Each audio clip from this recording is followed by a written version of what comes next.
Buonasera, bentrovati amici sportivi rossoblu, benvenuti dal campo comunale L'Annunziata di Castiadas, dove tra pochissimo alle ore 15 si giocherà la gara valida per la quinta giornata di ritorno tra Castiadas e Torres. Facciamo questo primo collegamento anche per testare il collegamento audio e per vedere se è tutto a posto.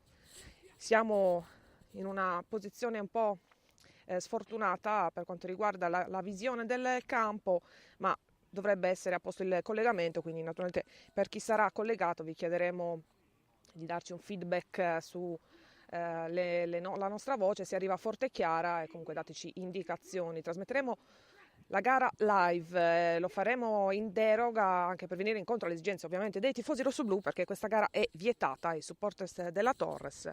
Dunque vi daremo conto di questa partita che, come abbiamo detto, inizierà alle ore 15, sarà diretta dal signor Croce della sezione di Novara, il primo assistente il signor Filippo di Torino, il secondo assistente Zanellati di Seregno.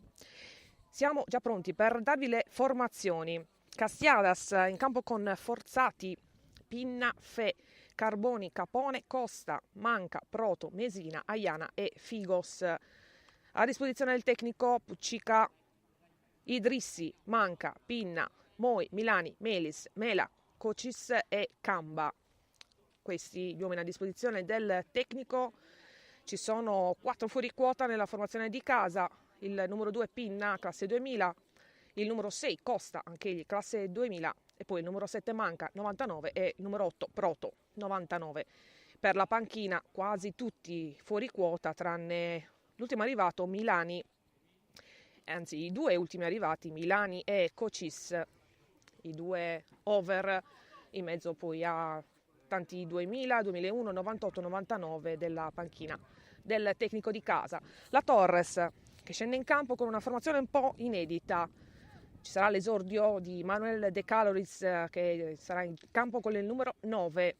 Vi dico tutta la formazione: con il numero 1 Cancelli, con il numero 2 Peana, con il numero 3 Riccardo Pinna, con il numero 4 La Zazzara, con il numero 5 Lauria, con il numero 6 Minutolo, con il numero 7 Sarrizzu, con il numero 8 Piga, con il numero 9 abbiamo detto De Carolis, con il numero 10 Bianco e con il numero 11 Bilea.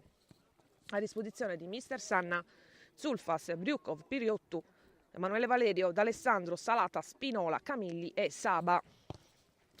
I fuori quota in campo per la Torres anche in questo caso sono 4, perché il portiere Cancelli, classe 98, il difensore Riccardo Pinna, classe 2000, c'è un errore nella distinta, l'altro 2000 è Bianco con numero 10 e il numero 11, classe 99, Daniel Bilea. Abbiamo detto le novità: Manuel De Carolis che esordisce quest'oggi in maglia rosso-blu, e abbiamo visto in panchina ci saranno 2 giocatori che hanno giocato titolari fin qui, come Spinola e Camilli, sicuramente 2 armi importanti a disposizione di mister Sanna. In panchina anche D'Alessandro, che non sta benissimo fisicamente, ha avuto un problema muscolare durante la settimana, ma è stato convocato, potrebbe anche lui subentrare in corso gara.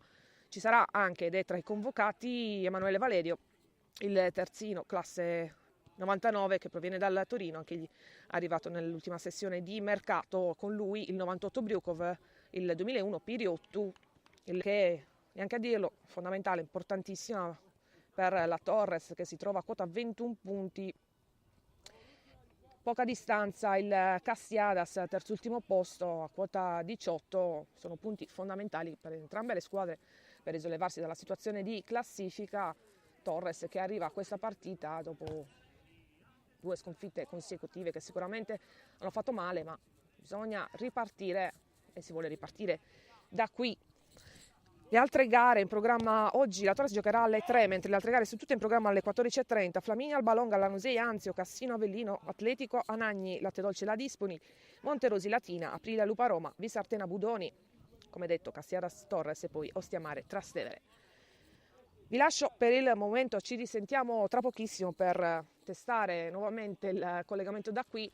Non ci dovrebbero essere problemi, naturalmente mi affido a voi, potete commentare sulla pagina di Spreaker o tramite la nostra app direttamente durante la cronaca live, anche per avere informazioni qui dal campo L'Annunziata di Castiadas. Per il momento è tutto, vi lascio e ci risentiamo per riprendere la linea tra pochissimo.